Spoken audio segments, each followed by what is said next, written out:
I believe we've written down everything we need to write down. For those just joining us, we are having a class activity for everybody that is currently in the training. So we are going to be discussing three names of people who you have bought recently from you, people who have, you've met recently that you are willing to, that know they are interested in buying real estate, or you feel that they will be interested in buying real estate. The three names of people you think can refer you to a client at this current moment, and write down five most important people in your life. And number five, in the last 3 months, write down three places that you have visited to market real estate actively. Writing this is just for us to have a discussion. If you're done with your writing, you can drop an emoji, or you can use the hand icon to signify, and we can move on.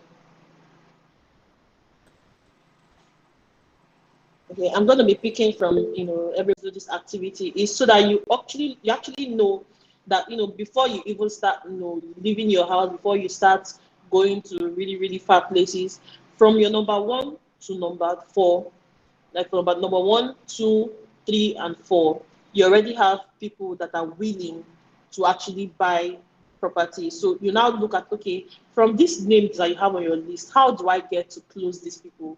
What do I need to do to ensure these people like decide to buy this real estate, decide to close this deal?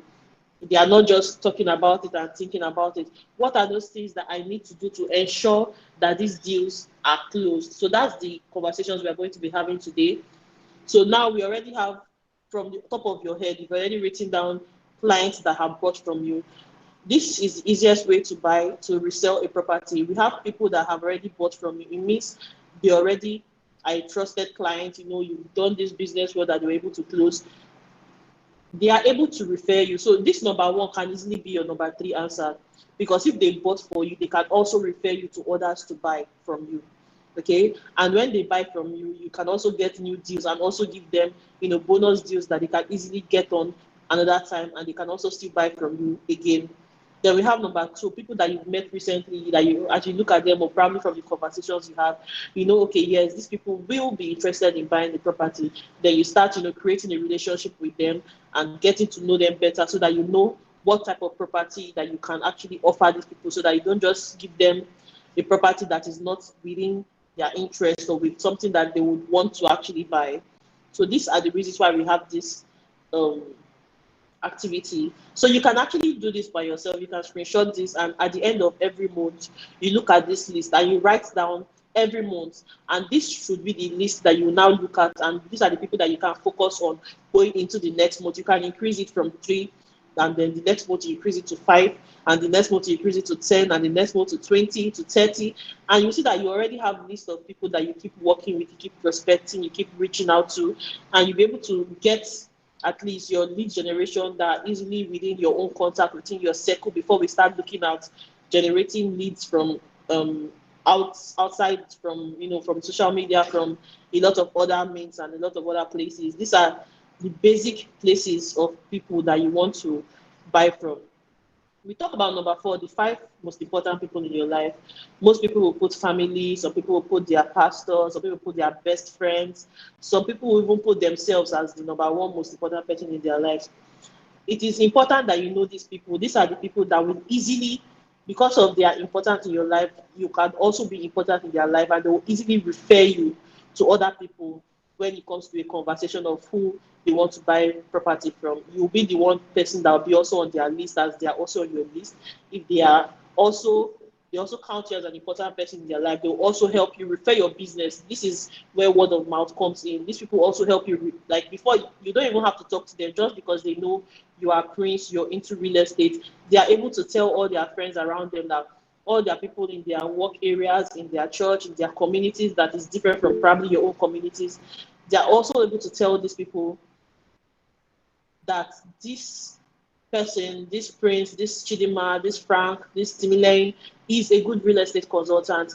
He can get you the best deals in Lagos. He can get you the best deals in your city. He can help you get what you need to do without stressing you. So that is why you have to have these people and know that, okay, if these people are no longer important, you remove them from this list, and you can keep change. That's why I said at the end of every month, you have to make this an activity you do by yourself. Look at this, and then we can now proceed from here to know how we move forward with these conversations and how we can get these people to close deals with us and close deals for us also. So in the last 3 months, I said the last 3 months because you can't just be in a week or 2 days. They have to be places that you actually actively put down on your list that okay, I want to visit this particular area because I need to meet this type of people, to have this type of conversations.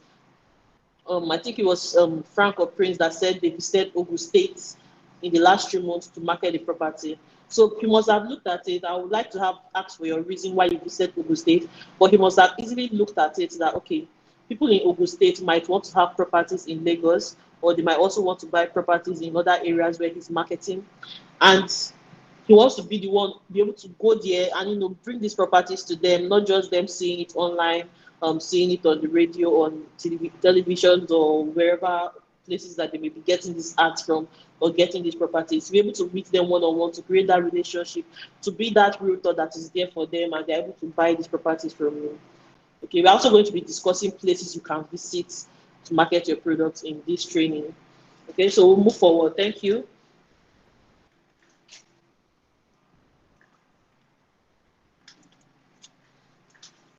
So we have famous quotes that we're just going to be picking on one by one. So are you a businessman or a businesswoman? If you can't keep those,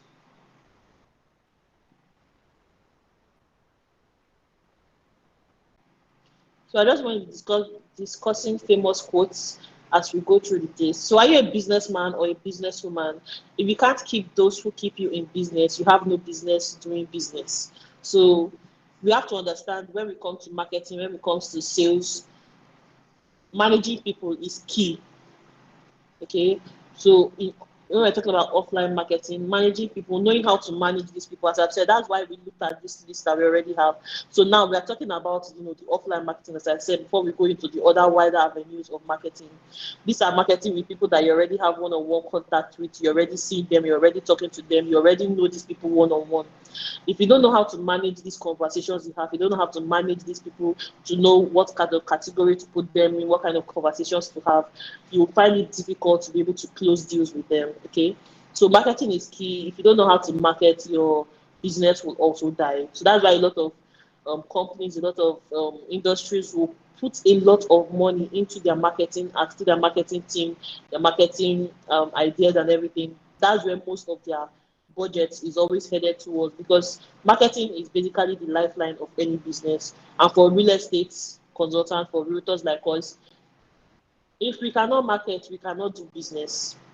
So if we are too big to serve, we are too small to lead. We have to also be humble. Humility is key for when you meet these people one-on-one. You may be looking at them like, I'm doing how many properties I've sold this month, how much I have in commission, and you're talking to me anyhow. But no, for you to be able to get most of these people, you actually have to bring yourself down sometimes and be able to talk to them one-on-one so that you can get these business deals immediately.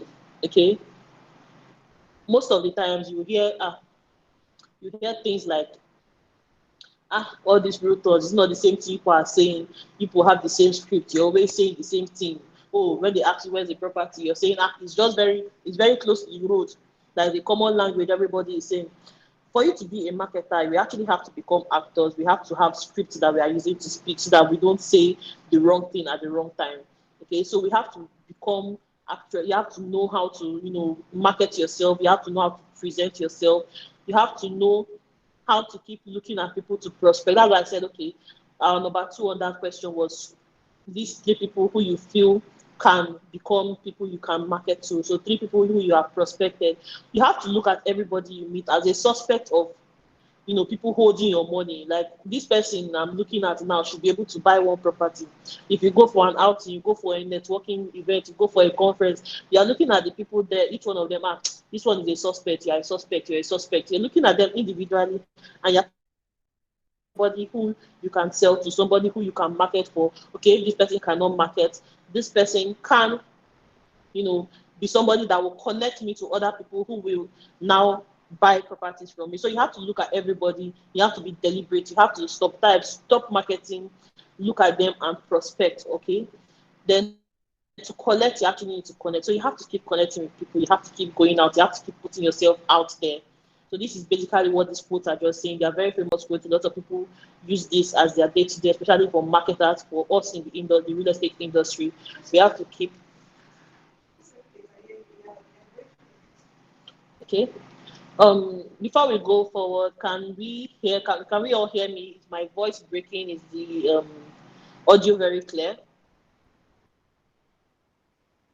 Yes. All right, thank you. Thank you. Okay. So we also have to consider sometimes when we are marketing. Thank you, Kim. Okay. We have to consider sometimes when we are doing business why sometimes maybe, as I said, this is a period for us to reflect, for us to look at, how far we've come from the beginning of this year to the end of this year. So why, if it is at this point you still have not made any deals, you've not been able to close deals, then we have to look at it. Okay, what is our approach to doing business?